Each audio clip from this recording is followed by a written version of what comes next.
বন্ধুরা স্বাগতম সবাইকে। এসেছিলাম সুন্দরবন টাইগার কামাল ভাইয়ের এখানে দেখলাম যে কেওড়া ফল হয়েছে অনেক। তো আমি যতটুকু জানি যে কেওড়া ফল রান্না করে খাওয়া যায় এবং নাকি বেশ সুস্বাদু। কামাল ভাই, কেওড়া ফলের তরকারি তো খাইছেন? কেওড়া ফলের তরকারি খুবই ভালো লাগে, খুবই টেস্ট লাগে। আচ্ছা, চিনি দিয়ে আর কেওড়া দিয়ে মাখায় যদি খাওয়া হয় তা আপনি গরুর মাংস দিয়ে ভাত খাবেন না, এত সুস্বাদু খাবার। আমরা যথেষ্ট পরিমাণে আর কি কেওড়া ফল তুলেছি, অর্থাৎ যতটুকু লাগে রান্না করতে। কামাল ভাইয়ের ওখানে যাবো, রান্না করে খাবো এবং স্বাদটা আপনাদেরকে আর কি বর্ণনা দেবো আসলে কেমন লাগে। এটা সুন্দরবনের ভিতর না, সুন্দরবনের অপোজিটে যে আর কি লোকালয়, সেই লোকালয়ে গাছটা। তো এখান থেকে আমরা বেশ কিছু কেওড়া ফল নিলাম।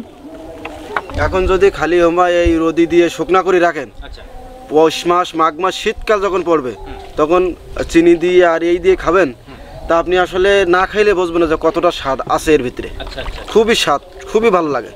আচ্ছা, কামাল ভাইয়ের মুখে শুনলাম, বাস্তবের সাথে দেখবো। যখন এই হরিণের কেওড়াটা খায় তখন হরিণের স্বাস্থ্য ফিরে আসে, তাই? দেখতেও ভালো লাগে। আচ্ছা, এটা তো বেশ উঁচুতে, হরিণ কিভাবে খায়? ওরা ওই যে বানর আছে, বানরে পাড়ি ফাড়ি দেয়, ওরা সেটা খায়। তাই, বানরে ওটা ছিঁড়ে ছিঁড়ে দেয়? বানরে ছেড়ে ছেড়ে দেয়। বেশ ইন্টারেস্টিং একটা তথ্য আর কি পেলাম। হয়তো অনেকেই জেনে থাকবেন যে আসলে এই গাছগুলো তো বেশ বড় সড়ো হয় এবং কেওড়া ফল উঁচুতে হয়। তো হরিণ তো আসলে ওটা নাগাল পাওয়ার কথা না, তো বানরে নাকি এগুলো ছিঁড়ে ছিঁড়ে দেয়। তো সেখান থেকে আর কি মানে হরিণে খায়।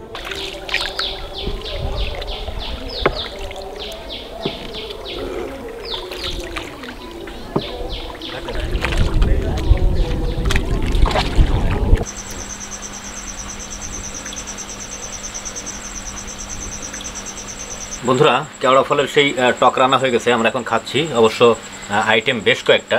এই দেখেন আর কি নদী থেকে টাইগার কামাল ভাই যে চিংড়ি মাছ ধরেছে তার বড়া, এদিকে চিংড়ির একটা আমরা ভর্তা তৈরি করেছিলাম না, ভর্তা, তারপর নদীর কি একটা মাছের নামটা জানি না, তারপর মুরগির মাংস। বেস্ট যেটা, সবচেয়ে ভালো যেটা, এটা হচ্ছে কেওড়া ফলের টকটা। এইটা কিভাবে কি খায়? ওইটাই কেওড়া, কিন্তু ওইটা ওই পানিতে গুলে পানি ওই ভাতে নিয়ে ওর সঙ্গে চিনি দিয়ে খাইলে ওটা সেটা বেস্ট, এটা লাগে বেশি। তাই আসলে আইটেম সম্পর্কে জানাই ছিল না, তবে এটার স্বাদটা আসলে আপনাদের কি বলবো, দুর্দান্ত। মেনলি আপনারা যারা আমড়ার টক খেয়েছেন, আমড়ার আর কি টক খেয়েছেন, ঠিক তার চেয়ে ভালো। যারা কেওড়ার টক কখনো খাননি, যদি সুন্দরবন এলাকাতে আসেন অবশ্যই এটা ট্রাই করবেন, নিঃসন্দেহে ভালো একটা তরকারি। তো ভিউয়ার্স, আজ এ পর্যন্তই। আবার দেখা হবে সুন্দরবন রিলেটেড নতুন কোনো ভিডিও নিয়ে। ততদিনে ভালো থাকবেন। ধন্যবাদ সবাইকে।